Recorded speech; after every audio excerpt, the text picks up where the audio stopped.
Senator Bernie Sanders recently released a video in which he supported a proposal by the Democratic Socialists of America that the state of California seize PG&E and the other investor-owned utilities and run the utilities themselves. You propose essentially a federal takeover of the whole thing. They believe that the state takeover would assure that there will be no more wildfires started by the grid. Senator Sanders, not to put too fine a point on it, you're wrong.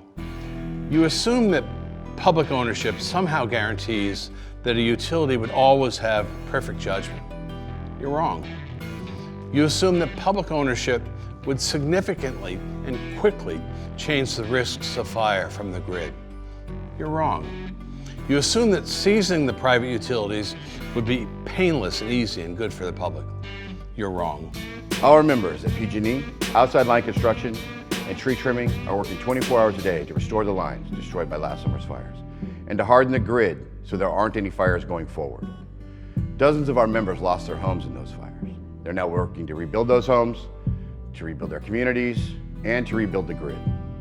They have no room for politicians criticizing the work they do and how they do it. Local 1245 proudly represents the employees of every publicly owned utility in Northern California except two, as well as two investor-owned utilities. We know what we're talking about, and Senator Sanders, you're just plain wrong on this. Publicly owned utilities are capable of greatness, but they're also capable of bad management and bad luck, the same as investor-owned utilities. During the energy crisis in 2001, we all know that Enron manipulated the power market to create artificial shortages and jack up prices. Enron wasn't alone. The publicly owned Los Angeles Department of Power and Water and the City of Redding Electric Utility did exactly the same thing. In 2006, the Truckee-Donner Public Utility District tried to sign a 50-year power contract tying the district to a coal-burning power plant in Utah only hours before a ban on coal power went into effect. In 2017, the publicly owned Trinity Public Utility District started the Helena fire that wasn't put out for 3 months, burning 22,000 acres and 72 homes. Later in 2017, the publicly owned Los Angeles Department of Water and Power started the Creek Fire, which burned 15,000 acres and destroyed 60 homes. Victims of last year's powerhouse fire near Santa Clarita are suing the Department of Water and Power.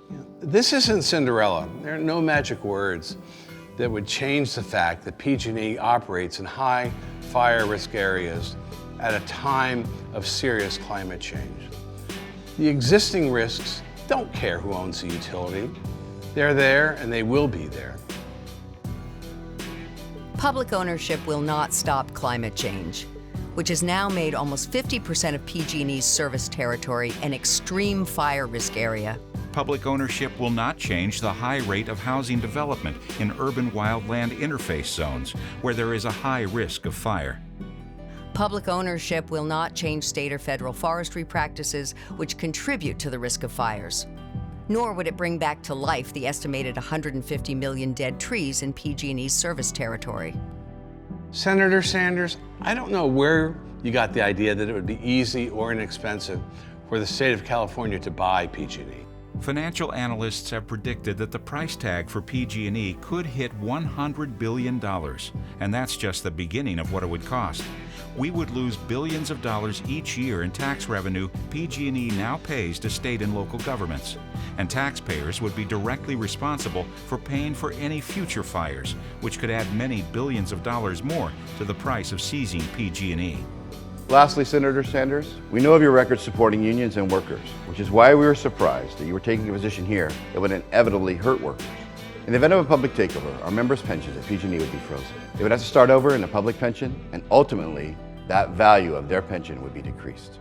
Frankly, Senator, given your long history of supporting workers and unions, we were surprised by your indifference to the men and women who bring electric and gas service to Northern California.